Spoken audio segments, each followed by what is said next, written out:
Well, I want to welcome everybody for joining us for our Grand Rounds today. I want to make sure to wish everybody just a wonderful Thanksgiving.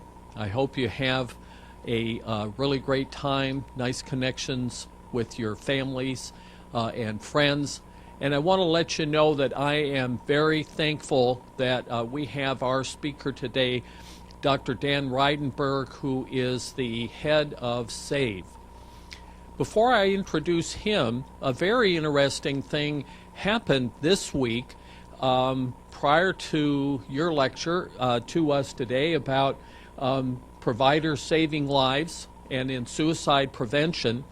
And I'd like to let you know that there is a new book that just came out, Understanding Suicide. And it was done by a number of people who were at the Suicide Society in New York. A couple of them work at the University of Miami. They're all friends of yours, I know. And in addition to that, part of the reason I wanted to tell you about this new book, if you would like to get it, is that Kaz Nelson wrote the chapter on suicidality in people with personality disorders. She included some of our other faculty. Thank you very much, Sasha, for your work on that chapter. Really outstanding. And pretty sure I saw Scott Crow come in. There he is. Hi. And Scott worked on the chapter about suicidality and eating disorders. Scott, a great job, and thank you for that contribution. Dr. Reidenberg did his training here at the University of Minnesota as an undergraduate, and then did his PhD training at Minnesota School of Professional Psychology. He is the executive director of SAVE, which is the Suicide Awareness Voices of Education. From my vantage point, this is a unique and outstanding society that began some of its formation from parents or a relationship, etc., where there had been a person who took their life. And they then worked in order to put together a society that would provide education and output with the goal of reducing schizophrenia. So Dr. Reidenberg is the executive director of this uniquely great society. And he does an amazing amount of work in our field and is so helpful at some of the meetings that I've had the chance to be participating in, especially your memorial service. It's just a remarkable get-together. I want to thank you very much. In addition, he is the managing director of the National Council of Suicide Prevention and is the U.S. representative of the International Association of Suicide Prevention. He is a member of the steering committee of a number of national societies, such as the National Suicide Prevention Lifeline. He's the co-chair of the International Association of Suicide Prevention. In addition to this and his administrative work in SAVE, he has written a number of chapters and books, over 50 articles, which that's pretty darn amazing. Really appreciate that. And he is on the board of a number of different journals around the country. I think many of us do read the Journal of Clinical Psychiatry. He's on their board, review board, American College of Forensic Examiners. In addition to this, to bring the information about suicide to our country, he's been interviewed by Larry King on TV. He's been on CNN and really most of the other major networks. He has received a significant number of awards in this area, the B. Warren Hart Award for Service to Humanity. It's been such a pleasure knowing you over the years. I appreciate your friendship. This is your second Grand Rounds with us, and we're really delighted to have you join us. And we all wish you a happy Thanksgiving. Thank you very much. Thank you. Thanks. Thank you very much. Thanks for being here today. I want to thank Dr. Schultz, who is humble enough to not tell you that he is the chair of our medical advisory board and has been for many, many years. And we don't plan to replace him. So thank you for all of your service. This is a big topic and very hard to do in an hour, let alone 35, 40 minutes. The slides will be available to you because I'm not going to actually go through all the slides. I'm not going to have time to do all of them, but I want to hit on as many as I can for you. I want to start, if this goes. Nope. We'll go over here and do this way. I don't have anything to disclose to you. There's no financial obligations. I'm not going to be talking about any particular medications. I put this picture up here because it was interesting. Just about a year ago, I was in the hospital. I'm not going to name the hospital other than I will tell you that it was a Fairview hospital. And I was put in the hospital. I had acute renal failure. I had a kidney stone that they blew up, and it didn't go very well, and I got very, very sick. They put me in the hospital, and this was the sign on the door in the room that I was spent a few days looking at. This was the bathroom, nice bathroom, nice towel rack, and then when you sat down in the bathroom, you saw a 4-inch leather belt that was hanging on the door. Now, what was really interesting to me about this is that at no time did anybody ask me if I was suicidal or depressed or anything like that. I was in extreme pain, and all they kept telling me is that sometimes the pain you're in makes people want to die. And so here I am laying in this bed really kind of wanting to die, and I'm thinking, there's my way out. And amongst all this time, they never knew that I worked in the field of suicide. But this is one of the things that happens in healthcare settings is they don't often think about all of the aspects that can really impact on somebody's safety. We have a big problem when it comes to suicide. If you look here over the course of decades, you will see that we've had very little change in the suicide rates in this country, regardless of wars, regardless of recessions. And at the top, you probably can't see it, but those are when various medications were introduced in our field. Very little change. We've stayed around between 10 and 12 per 100,000 for quite a long time. This goes back to 1950. If you go back to 1900, you can see the same thing with one increase around the Depression. But other than that, very stable. In the world, to give you some perspective, we're losing somebody every 39 seconds. We lose about 800,000 people a year. Those countries where it is red is where we have greater numbers of suicide. You can see in our country we're 12 per 100,000. There, they are somewhere between 40 and 50 per 100,000. One thing that's really interesting to me about the United States and Canada, up until 2 years ago, in Canada, their rates of suicide were actually higher than ours. They were about 17 to 18 per 100,000. They've now dropped to about 8 to 9 per 100,000. And you can wonder about what happened there. It's still as rural as it ever was. There's still as many access to firearms and medications as there was before. The only thing that's really changed is education and awareness. So when we think about it in terms of we're going up or staying fairly stable, they're coming down, we start to look at what things might work. Here a little bit closer to home in the United States. 39,518 people died by suicide. This is actually 2011 data.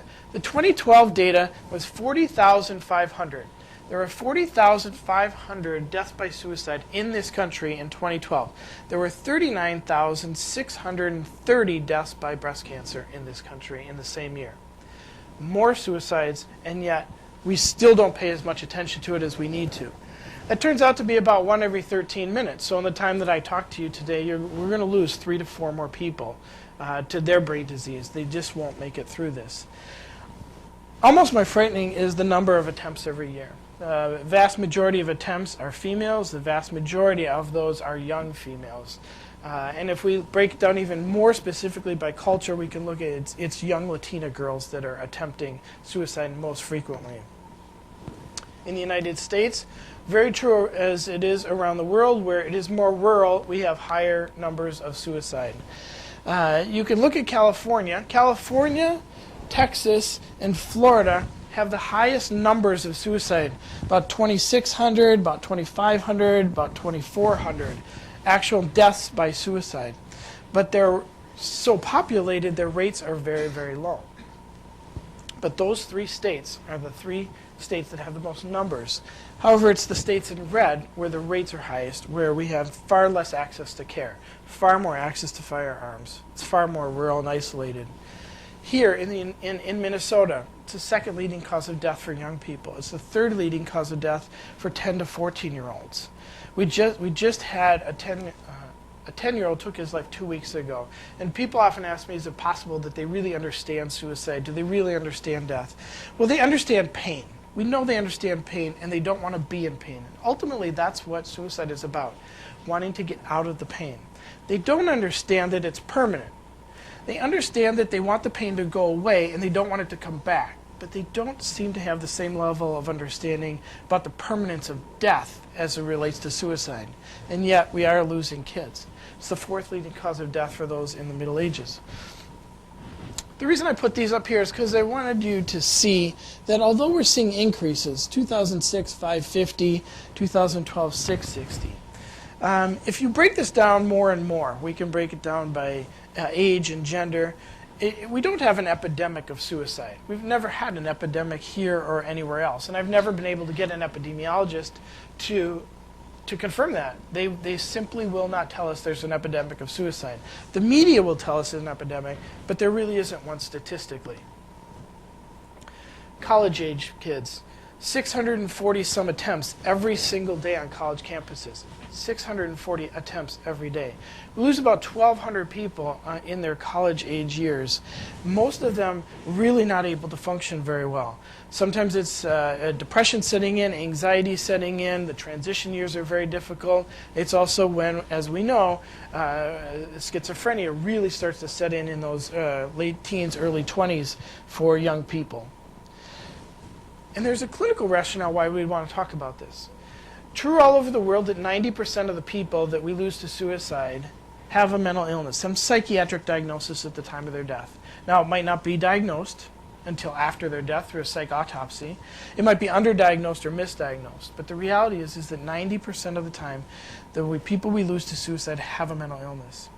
60-some% die on their very first attempt, which is very high. Most of the people that die on their first attempt are seniors, 65 and older. Most of the young people attempt 3 to 4 times before their death.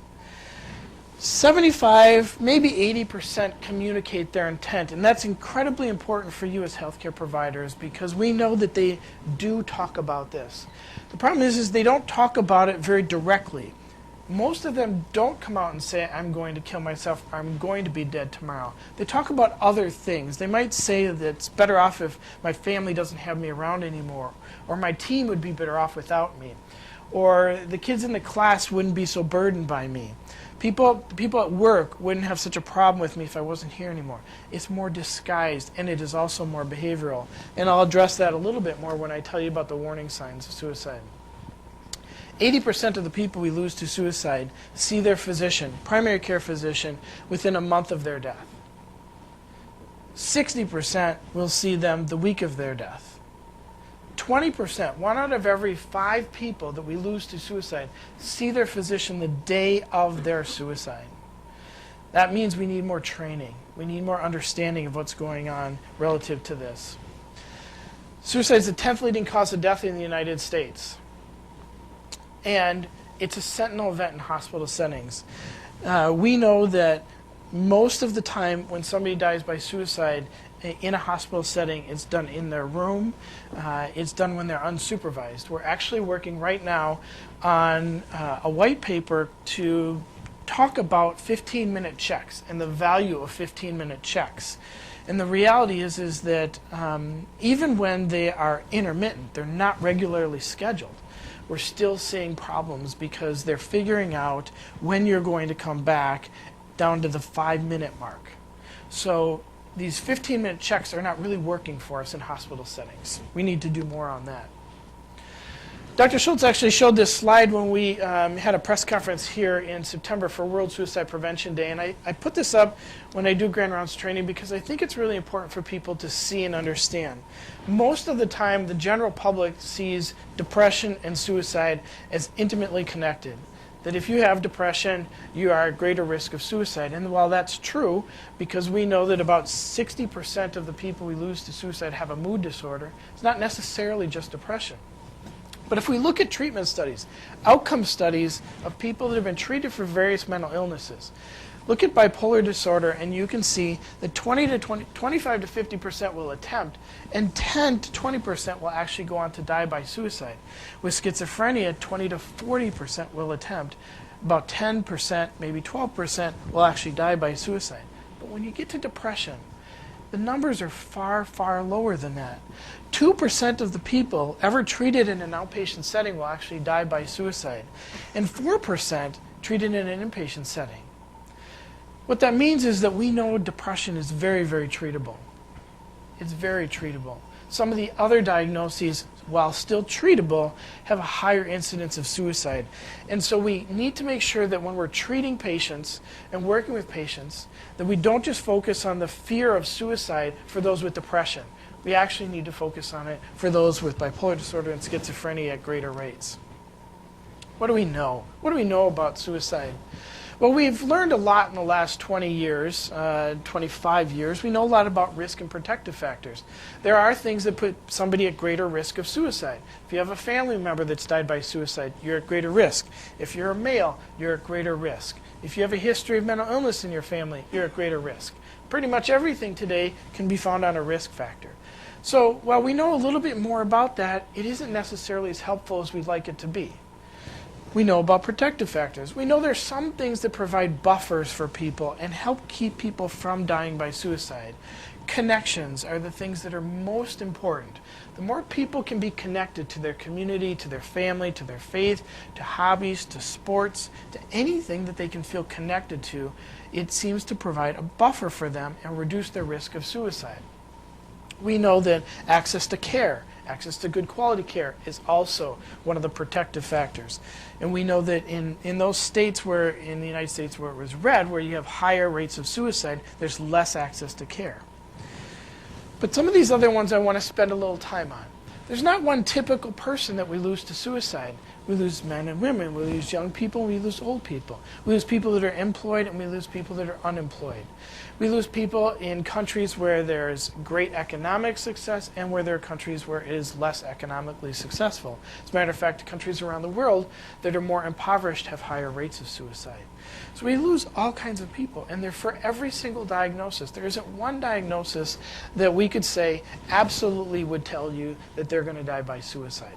Not a typical victim. There's not one absolute reason for suicide either. Oftentimes you will hear in the media somebody died by suicide because they broke up of their relationship. Well, how many of you here have ever been in a relationship? How many? Well, you're all still here. So you don't die because of a breakup of a relationship. If that were true, I'd probably be gone 4 or 5 times over by now. But the reality is that it's not one thing. It's not because you lose your job. It's not because your relationship ends. It's not because you don't do well in school. Now, those might be a triggering factor, and those things are things we need to pay attention to, the triggering things. And we're never going to know with any one patient what is the last straw that broke the camel's back, so to speak. We're never going to know that. That's why it's important to know who might be at risk, and it might be important to know what some of the things are that are going on in their life leading up to those days when they might feel suicidal. But there's not one absolute reason. Never is. In none of the psychological autopsies done can we ever find one thing. There are always multiple things. And again, most people communicate this. Most people behaviorally tell us that something is going on and they can't take the pain any longer. The last 2 things, really, really important. Most people who die by suicide don't want to die. That isn't their intent. What they want is out of the pain. and they can no longer take the pain. No matter what they've done, no matter how they've tried it, it doesn't work for them anymore. No matter what medications, what therapies they've been in, they can't take it. And they shut down along that path towards it, and we don't often get to see that. When we see them once a week, once every 2 weeks, once a month, it's very hard for providers to see all of that progression as it happens. And sometimes it's very quick for people. About 20 to 25% of people that die by suicide make the final decision within 5 minutes. Another 20% within 10 minutes. So about 45% of the people we lose to suicide make this very final decision very quickly. Often not enough time to even get to one of us as providers. Most of the time, it's family and friends that need to get to them. And there's this sense of ambivalence that seems to exist until the moment of death. As we know, there's a lot of impulsivity around suicide. But we're hardwired to survive. We're hardwired to take care of ourselves and live. But as the brain seems to funnel down closer and closer to suicide, it starts to play tricks on people. And not the kind of tricks that we're talking about with schizophrenia. It says things like, if this happens, I'm not going to die by suicide. But if this happens, I will. So for example, I can tell you about a young man who went to jump off a bridge, and he wrote a note. Only about 20 to 25% of people actually leave suicide notes. And they usually come into 4 categories, and they're usually so illogical they don't make any sense at all. And they're not really helpful for families. But this young man wrote a note, and what he said is, I'm going to go kill myself today. I'm going to jump off of this building. And he said, but if one person smiles at me, just one person smiles at me, I won't do it. Now, the tragic thing here is that we lost this young man. But almost more tragic is that the other thing that he wrote in his note was, I'm going to smile at every single person I see today. Now, if I said to you, when you leave here in 20, 25 minutes, smile at every single person you see. You may not know who you are going to save. But if I told you that if you just smiled, you could save somebody's life today, I know all of you would do that when you leave. And you would keep smiling, and you would do that just in the hopes that it would save somebody's life. But the reality is that we don't base our entire life and our entire existence on a smile. We don't do that. We do that when the brain is getting sicker and sicker, and it's trying to tell us what is going to keep us alive or what is going to take us. There's a story about a woman, actually about 35, 40 miles from here.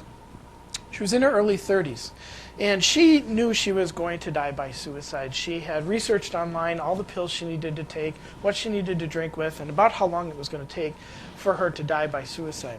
She waited till her kids went to school, until her husband went to work, and she took all of the pills.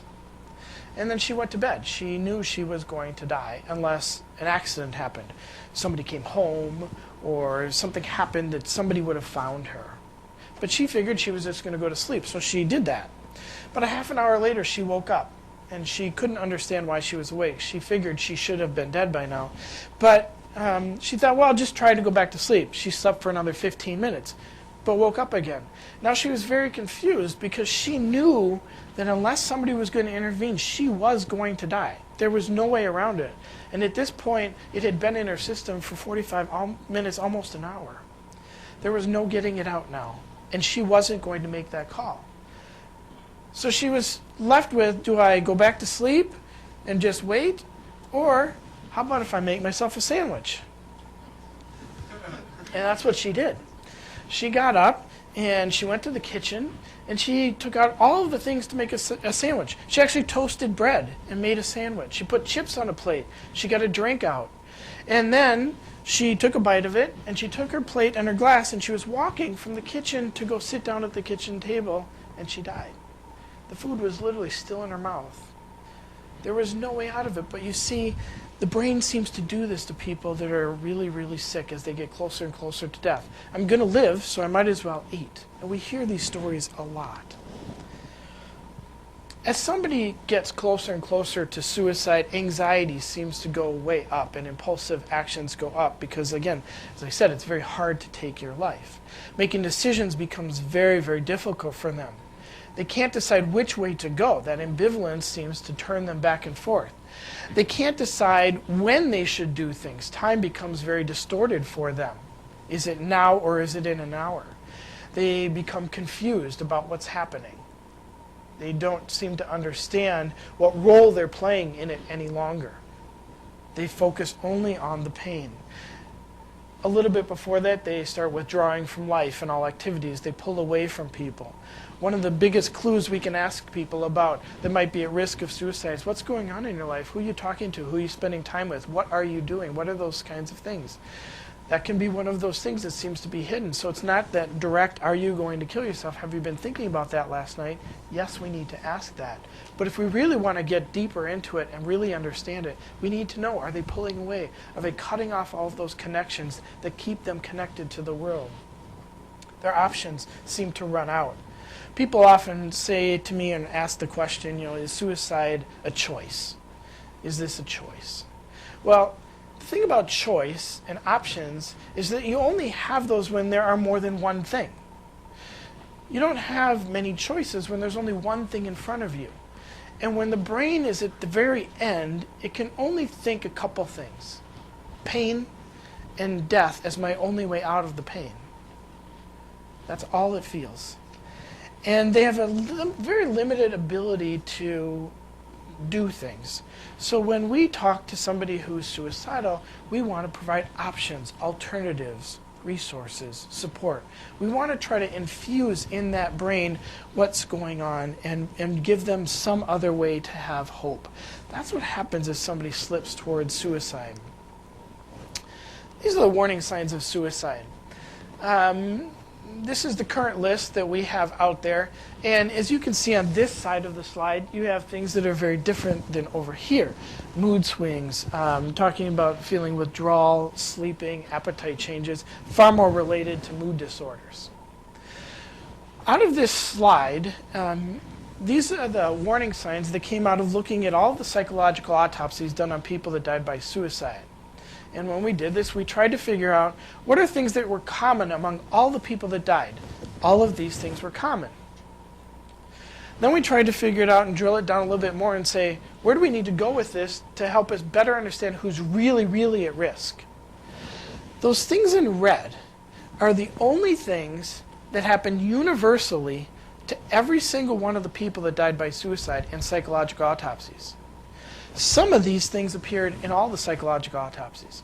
But those two things in red, talking about wanting to die or kill oneself, somehow communicating that intent that they wanted the pain to go away and be dead, and looking for a way to die, looking for a way out of the pain. Those were the two things that universally happen. So when you're doing an assessment and you hear those things, somebody communicating their intent, somebody talking about, I went online to look at different ways to die. I was looking around my house at what things I might be able to use. I was looking for where the keys to the car would be and what bridges might be close to me. Those are the things that we know that happened universally to all of them. And we do know that a majority of them talk about this as well. The things in yellow, talking about feeling hopeless, helpless, having no future, talking about unbearable pain. You will hear that a lot, unbearable pain, and talking about being a burden to others. But the reality is that we really want to pay attention to those first two things. I'm going to give you a very quick demonstration, and I do this generally for the public. It may not make as big of an impact on you because you're all healthcare providers, but I want to give you a kind of a progression of what happens in the brain of somebody who's suicidal. If I'm down at this end of the world in my life, everything is going on really well. Imagine that I'm here and I'm getting married, or I'm graduating, getting my medical degree. I just purchased my first home. Everything is really good, and I've got all of you out here as resources and support. And down here, things are still really very good for me. I'm really happy. I deal with all my problems very well. And maybe I'm not getting married, but I'm going to my brother's wedding. But I'm doing really well, and I'm functioning well. Now, most of us obviously function somewhere here in the middle of the world. And we go back and forth in this world all the time. Some days we have better days than not. Some days we have harder times than not. But we do well, we function. Most of the time it's right here. We deal with our problems, we deal with life, and we look forward to things, and we can remember things, and we know we want to get back there. And this is still true here. Once we cross over this line here, where the mental illnesses really start to take hold, this is when it becomes more problematic for people in their functioning. Yes, they can still get back there. Yes, they can still remember that, but concentration is harder. Memory is harder. Functioning at work is harder. Functioning in a home is harder. And they still have lots of resources for people. Down here, they start to pull away a little bit more. Down here, they don't talk as much anymore. Down here, they're having a harder time getting through the days. And yes, they can still remember it, but it feels very difficult for them to imagine ever getting back there. If we go over here just a little bit more, now things are really bad for them. In their brain, things aren't working very well. They are not thinking very logically or clearly. They start to lose hope. They start to lose any sense of future orientation. And when they think about getting back, they think about getting back here as a good thing. They don't think about getting back there ever again. And you see, they float back in here, and now usually it starts to become very small range for them. They can't seem to get through this pain. No matter what they try in their head and who they talk to, it doesn't work. Now we cross over here. When we cross over here, we start to really have to be concerned about someone. You see, for me, I've got a wall here, and I've just got a few people left for me. And if they don't ask me what's going on, I'm not going to tell them. And if they don't ask me the right question, they're never going to get the right answer from me. Down here, all of you seem very far away from me, and I don't even imagine down there anymore. Down here, I'm worried about suicide, but I can't say it. My brain won't get the right words out. You see, down here, I just want to get here. But something keeps pulling me here. And as my brain keeps pulling me in this direction, I lose all sense of hope anymore. I don't have all of you as resources any longer. And I can't tell them. I can't say my brain is trying to kill me. And you see, unless they ask me a very specific question, my brain isn't going to connect with them. If one of them says to me, "How you doing today?" I'm not going to say a word to them. If one of them says to me, "Gee, I haven't been doing so well lately. What's been going on?" I'm not going to connect with them. Why? I'm not going to connect with them because I'm only going through two things. Terrible, unbearable pain that won't go away, and death is my only way out. That means they have to ask me that. Are you going to kill yourself? Are you thinking about checking out forever? Do you just want to be dead? Do you just want this pain to go away forever? Somehow, they have to communicate with me with a fatality component to the question, because that's the place my brain is at. All along this path, it didn't work. Now down here, it's these two things, and if they don't say that, and I don't tell them that, I'm going to attempt suicide, or I'm going to die by suicide. This is what happens as people go down this path towards suicide. We know that we can prevent suicides. Now, we can't prevent all of them, and the World Health Organization actually just changed their statement on this in the last year or so, because it used to say that we could prevent all suicides. But we know that we can't do that. We can't prevent all diseases from taking people from us. But we do know that we can prevent the majority of suicides if we reduce access to lethal means. Now, this doesn't mean just firearms. We need to make sure that when prescriptions are being given out, we're not over-prescribing. We need to make sure that when we're prescribing, we check the records and see what else we've prescribed and when was the last time we prescribed. It means for agencies like mine to work with the insurance industry, because as a physician, you might prescribe 30 tablets of an antidepressant, but the pharmacy will only fill 90 because the insurance company will only pay 90 because it's so much cheaper for them. So we need to think about all access to lethal means. And we need to ask about lethal means. What access do they have to them? Who else can we talk to within the family, within the support system, that might be able to help us reduce access to lethal means for them? Access to care. We know that follow-up care is incredibly important. Jerome Motto did a study after the Korean War where he sent note cards to people. And what he found back then, and what's actually been replicated recently, is that when you do follow-up care with people, whether it's a text message, whether it's a phone call, whether you send a card in the mail, we actually can significantly reduce the risk of suicide and a repeat attempt. Access to care and follow-up is incredibly important. Reducing the risk of contagion based on how media reports on suicide. I spend a lot of time working with the media. I train media all over the country. I'm going to be in Chicago training more journalists from across the country in just a couple weeks. Because we know that when they report on suicide and it's the first story, or they use sensational words, or they don't give a balanced perspective of the person who died by suicide, it increases risk of contagion. So, for example, most of the stories you'll see in the media, they'll talk about, well, they were the captain of the football team, or they had all great grades and they were off to college, or they had everything going for them in their life, a good family and a good home. But they don't talk about the pain they were in. They don't talk about the disease they lived with. And that increases risk of contagion. The Lancet study that came out in 2012, January of 2012, talked about 7 different ways that we can look at suicide. And if we can provide community supports, not just one access to care, but multiple accesses to care for people, we actually have a better chance at preventing them from taking their life. And obviously more training for providers. We talked a little bit about follow-up care, but compliance is really a big issue. 2/3 of patients won't obtain their medications and continue taking them as they were prescribed.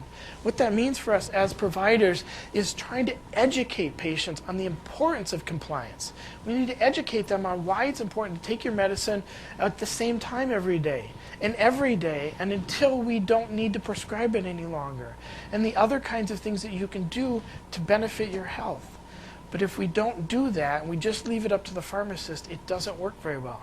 Most of the time, patients are still filled with shame when they go to get these prescriptions filled, and they won't talk to somebody there. So it is the provider that needs to help educate them on compliance and how important that is. And yet there's still a lot we don't know. For as much as we know about risk and protective factors and warning signs of suicide, half of the people think about this and plan this, and they die. They still die. We're still seeing an increase in suicides. The warning signs that I showed you, they were all normed on people over a year's time. A year's time.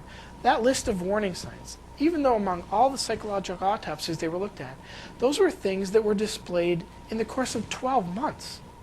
That's not very good when we're trying to figure out imminent risk. And if you look out there today, anywhere in the world in the universe, on the internet, or ask anybody about the warning signs of suicide for youth, you're going to see thousands of them. You're going to see lists and lists. We've done this, so we know that they're out there. There are more than 3,200 that are out there. Until recently, we have never looked at what the actual warning signs of suicide are for youth. We just started this process about a year and a half ago, for the very first time, bringing together experts to look at the specific warning signs for youth to see if they were the same or different. They all came out of the warning signs for adults, and people have just adapted them. The reality is we don't know all of those yet. We're just about done with the process, actually. We're just about done. We actually did the focus groups here in Minnesota, and we wrote them up. But hopefully within a few months, we're actually going to be releasing them. But we need to understand that kids display these things very differently than adults. And what keeps people alive? Resiliency. Resiliency. When I speak to people that in our military, we talk about resiliency, coping skills, conflict resolution skills, helping people learn upstream early on what to do when they're facing troubles, when they're facing challenges. When somebody is in this part of the spectrum, it's hard to teach resiliency. It's hard to teach about coping skills. We need to teach those things up here. We need to teach those things when people are well enough to get them and understand them and be able to incorporate them. Down there, they are trying to survive. They're trying to keep going. But the more we can get people understanding that there are options, there's alternatives, there's people, there's resources, that connections make a difference, that follow through with care makes a difference, that things normally happen to us in our life that cause stresses and anxiety and pressures, and those impact on our brain and on our body. The more we can help them understand that and normalize some of that, the more we build up their strength and their belief that they can get through it. That doesn't mean that we don't talk to them about the significance of their illness. We need to help educate them about that. We need to help teach them what to do and what to look for earlier on. We know that if you look at people with bipolar disorder, we can actually train them to understand what the warning signs are that start happening for them before they actually start slipping in either to a depression or to a manic episode. We have research that tells us that we can do that. Those are the things that will keep people alive. And the current standard of practice is still a medical model. Ask about what the symptoms are. Ask them if they've thought about suicide, and it's usually a pretty blunt statement. What's their plan? When were they going to do that? Do they have the resources for it? Talk to anybody else that might be around, and put them on a 72-hour hold and hope that it goes away. The reality is that this doesn't work very well. It's not very efficient. We don't ask about suicide often because we know that if we ask about suicide and a patient tells us about that, it changes your whole day. It changes your whole schedule. Because right then and there, you've got a bigger problem on your hands. You can't just let them go right away. You might have to bring other people in. You might have to ask a whole bunch of more questions. You might have to do a lot more documentation. If they were really suicidal, they'd tell us. The reality is down at that end of the world, when I told you 1 out of 5 die by suicide the day they see their physician, they can't tell you. They cannot get the words out. Sometimes it's a form. And with things becoming electronic health records, if it's not on that form, we don't ask.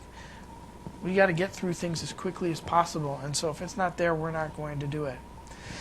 Some people simply don't like the patients very much, and they will not spend the time on it. Sometimes it's talking about suicide is just a really hard thing to do. Sometimes people are not sure what to say. Although we have lots of people that are dying by suicide, it's still a relatively rare occurrence for most people in their clinical practice. It is a higher occurrence for people in a hospital setting. But the reality is that it is one of the fewer things that happens to patients, to doctors. It takes a lot of work to document it. What if I can't get them a bed? What if I can't get them someplace to stay? Now, am I more at risk? I've identified somebody that needs to be in a hospital and there's no beds available.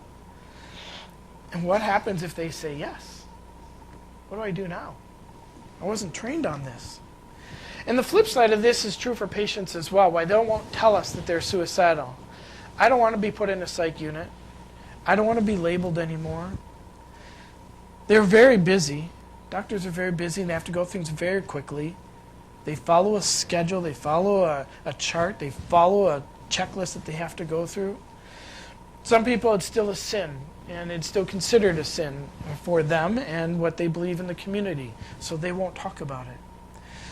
Some people will say that they won't talk about it because they really do want to do it. And if they talk about it, somebody's going to stop them. That is part of the reason we need to ask them about it. We need to be very clear in what we ask and when we ask and how we do that. Some people are afraid of what might happen to them in therapy, in treatment. Some people are afraid that they're going to think that they're crazier than what they really are. Might make the doctor be very uncomfortable if they acknowledge it. And if they really cared, they'd probably ask me anyway. These are the kinds of things that patients have talked about as to why they don't tell us. We know that help negation is something very new but very important. This comes from Dr. Dave Jobs. And what he's talking at Catholic University in Washington. He did some research that showed that at the onset of suicidal ideation, patients experience this help negation thought, that there's no way anybody can help me anymore. And it's that anymore piece. It's I'm beyond help. They don't make a medicine for this. They don't have a treatment yet for this. Dave Jobs created one of the newest forms of treatment for people that are suicidal. Any of you have heard of the CAMS approach, Collaborative Assessment and Management of Suicide Risk? So I'm going to give you a very quick synopsis of it, and I'll ask for Dave Job's forgiveness because it's a bigger theory than what I can tell you in 2 minutes. But typically, if this is me and I'm the therapist, and this is my patient and I'm suicidal, we're having a conversation like this. And the conversation is one way. I'm asking the questions, they're answering the questions. They're not asking me anything. It's one way. In Dave Job's theory, what he does is he brings his chair over here. And he sits his chair here, and they're both facing over here. And he puts an empty chair right here.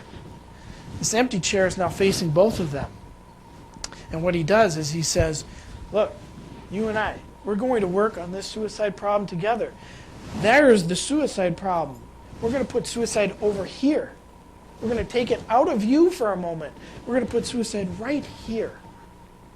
And for this time that we're spending, we're coming up with plans and ways to think about this and what it's doing to you. And see, I'm right here next to you. Collaboratively, we're not only coming up with an approach, but you've got support right here. Very unique approach. And he's doing randomized control trials on it right now, and it seems to be making a difference for people. So there is hope. There is help for people. We need to be able to communicate that to them. Marsha Linehan is working on a study to be published yet. What they found in Washington was they took groups of people in the hospital acutely suicidal. This group, they said to them, we have treatments here, and you can have these treatments. And to this group, they said, we have treatments here, and you can have them, and they work. We know these treatments are effective. And they looked at the level of suicidality that both groups had, and they found a statistically significant difference in this group when they simply said to the patients, we know these treatments work. We know they can help you. As opposed to just saying we have treatments out here, and you can have this treatment. That's what Dave Jobs is getting at. So you can see there is something going on here with us being able to get to patients and give them these kinds of things. I told you most of this, so I'm going to skip this. You'll have it in your slides, but you've got to have the fatality component to asking about suicide. That is how you're going to best be able to assess it. I want to do this for just a couple minutes. I gave you kind of the current standard of practice, which is a straight medical model, but I want you to think about it differently. I want you to think about all the things I've talked about today. Suicide is not just a diagnosis of depression. If we look at the odds ratio of somebody who has depression that dies by suicide and somebody that just has depression, it's 950 to 1. The vast majority of people with depression live. They don't die by suicide. 900 to 1 when we look at the people who've died by suicide and that diagnosis. So think about it broader than just depression. Think about it broader than just youth, than just seniors, than just males. We know that there's an increasing rate of suicide among women. And if we don't start paying attention to that, we're going to see those numbers continue to go up. We need to think about suicide as a behavior resulting from many different things, but are interconnected, brain and body, both. We can't just look at it as just a brain disease. Yes, it starts there, but there are many other things that impact it. And we need to connect the body to the brain to the environment if we really want to see a full picture of what's going on leading to that suicide. We need to look at the suicide impulse. There are a lot of people that are suicidal and it goes away. Many of you probably don't know about how the 72-hour hold came about. Originally, 72-hour holds came about in particular because there were a lot of doctors out there and they needed time to be able to get a doctor to them. But what ended up happening very quickly is that insurance companies that had to start paying for 72-hour holds got very upset because it was taking longer to get doctors to them to see all the patients. And when they looked at all the actuarial tables, what they found looking through patients' charts is that when they were admitted, suicidal ideation drops fairly quickly in 24 to 48 hours. And by after 48 hours, you see far, far less suicidal ideation among patients that are on inpatient units. So they said, well, we'll let you keep them another day. So it really comes from insurance companies why we're still stuck with this 72-hour hold piece. The reality is that this impulse towards suicide can come back. And we need to make sure before we discharge somebody that impulse isn't going to come back, or that we're prepared if it does come back. And then we have a plan in place for those patients. I told you about the CAMS approach, getting suicide out of the person. Tom Joyner, who came up with the most recent theory about suicide, he basically talks about a sense of burden, a sense of thwarted belongingness, and habituation. And habituation is the one part of the theory that I really love the most. What that is the more times your brain thinks something over and it becomes a habit, it becomes numb to the idea.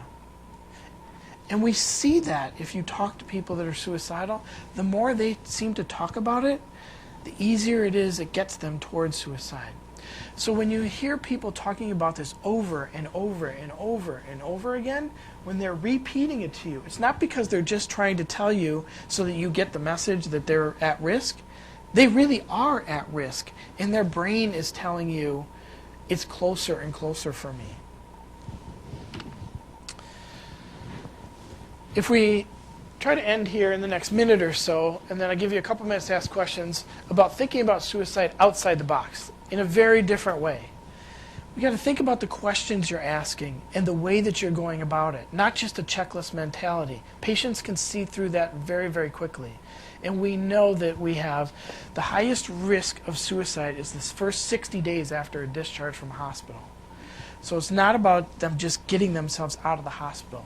Spend more time, ask different questions about it. You're one among many people needed. You need to involve many other people as you do that assessment. Bring other people in to ask other questions. They may answer them very differently. Try to find different ways that you can provide them relief. The more options you can give them, the more likely you are to keep them still with you. We know that if we can consider using an anti-anxiety medication, short-term, fast-acting, we have a good chance of reducing the risk of suicide. Ketamine is being studied, ketamine the vitamin is being studied as a fast-acting vitamin that we can give in an emergency room. And there's some promising results on it. It's not foolproof at this point. But the idea of dropping anxiety very quickly gives you longer time to really work with that person, really see if you can get through some of that suicidal thinking. We need to know that this could be the last time for this person. Never forget that. For them, it might be their last hope. You might be the last person to talk with them. I'm going to skip that because I want to come to this. Documentation. Most of the time when we ask people why they didn't do this or what did they do, I assessed for it, but I didn't document it. Let me tell you the most important thing that you can think about and the way to do this. Imagine that you had a patient that died by suicide, and now you're being sued for malpractice, and you're sitting on that stand in front of a judge and a jury, and they hand you your report that you dictated the last time you saw that patient. If you can sit on that stand and you can read that and you can think to yourself, I did everything right. I did everything that I could have. I used every ounce of clinical judgment that I had. I asked all the right questions. I got all the right people involved. I assessed risk factors, protective factors, warning signs. I got all the information. I can look at this piece of paper and say, I'm really sorry that we lost this patient, but I did this right. You will be fine. And we know that from all of the cases that have happened across this country. When you rely on your clinical judgment and intuition, and you can fully say I did a really complete assessment, you're going to be fine. The problem is that most of the time somebody misses in there, and they don't do that full assessment. So that's what I would encourage you to do. And if you can do that, you're going to provide the best possible care. Thank you very much for listening.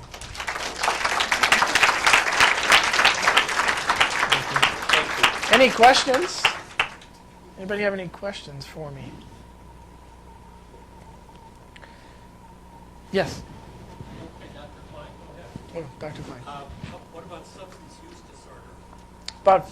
It's It's about 35% connection between suicide and substance use disorder. So we find that about 35% of the people have it on board when they die.